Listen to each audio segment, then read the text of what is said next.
David,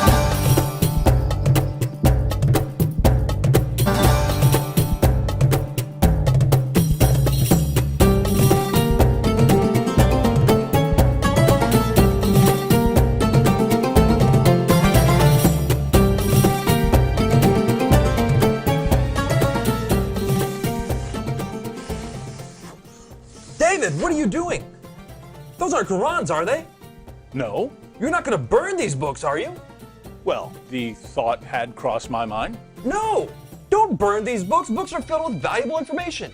Here, let me randomly pick one and open to a random page. Uthman sent to every Muslim province one copy of what they had copied and ordered that all the other Quranic materials, whether written in fragmentary manuscripts or whole copies, be burnt. Let me see that. Uthman ordered that all other Quranic materials be burnt. So there's already been a Burn the Quran Day. But why, Nabeel? I don't know, David. Perhaps one of these other books that are filled with valuable information can help. It's a good thing you didn't burn them. Let's take a look at one at random. Oh, here's one. Sahih Muslim. Abu Musa al-Ash'ari sent for the reciters of Basra. They came to him and they were 300 in number. They recited the Quran and he said, "You are the best among the inhabitants of Basra, for you are the reciters among them. So continue to recite it. But bear in mind that your reciting for a long time may not harden your hearts, as were hardened the hearts of those before you." Good. Wow, it says they had their hearts hardened. Well, what happened next? Let's keep reading and find out.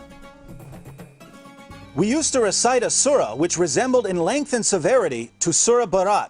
I have, however, forgotten it, with the exception of this, which I remember out of it. If there were 2 valleys full of riches for the son of Adam, he would long for a 3rd valley, and nothing would fill the stomach of the son of Adam but dust. And we used to recite a surah which resembled one of the surahs of Musabihat, and I have forgotten it. So this is saying that 2 chapters of the Quran are missing because Muslims forgot them. Let me see that. You're right. This is saying that 2 entire chapters are missing because Muslims forgot them. Hey Nabeel, look at this. Ubay was the best of us in the recitation of the Quran, yet we leave some of what he recites. Ubay says, "I have taken it from the mouth of Allah's messenger and will not leave it for anything whatever."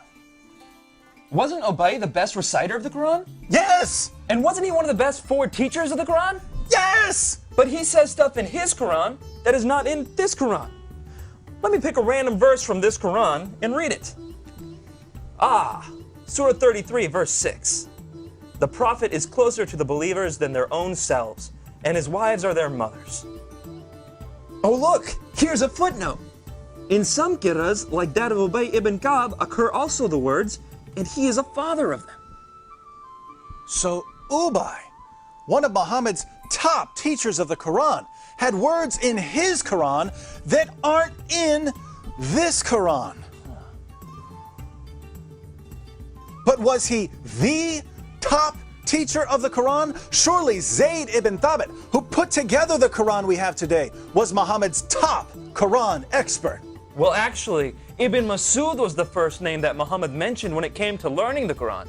You know, surely one of these books would have something about him. Oh, look, here it is. I heard the Prophet saying, "Learn the Quran from 4. Abdullah ibn Masud, Salim, Mu'ad, and Ubay bin Ka'b." I wonder what Muhammad's top teacher of the Quran has to say about it. Let me pick up another one of these books at random. Here's one. The people had been guilty of deceit in the reading of the Quran. I like it better to read according to the recitation of him whom I love, more than that of Zayd ibn Thabit. Wow, according to that book you're holding, Muhammad's top teacher of the Quran is saying reading today's Quran is like being guilty of deceit.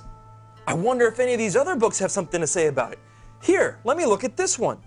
Oh, there it is. O you Muslim people, avoid copying the Mus'haf and recitation of Zayd bin Thabit. By Allah, when I accepted Islam, he was but in the loins of a disbelieving man.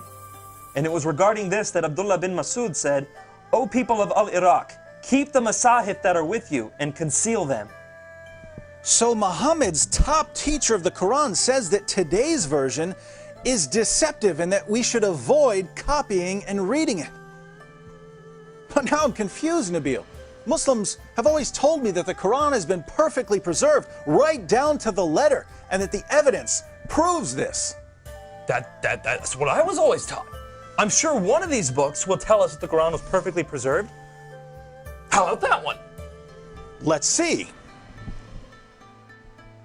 It was narrated that Aisha said, "The verse of stoning and of breastfeeding an adult 10 times was revealed, and the paper was with me under my pillow. When the messenger of Allah died, we were preoccupied with his death, and a tame sheep came in and ate it?" The verse of stoning and the verse of breastfeeding? David, are these verses in the Quran? No! Then why not? Because Aisha's sheep ate them! David, we should read all these books and get to the bottom of this.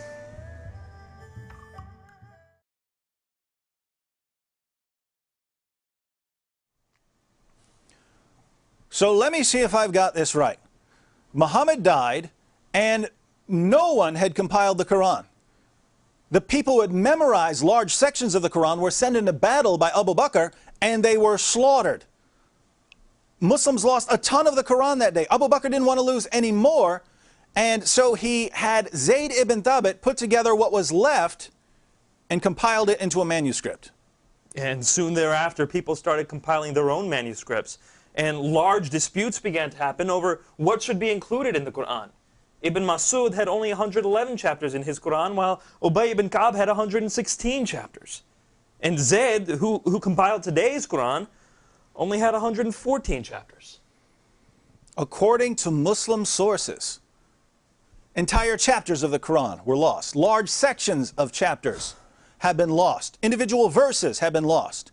And in the end, Uthman put together what he could, put out his own official version of the Quran, and burned all of the evidence.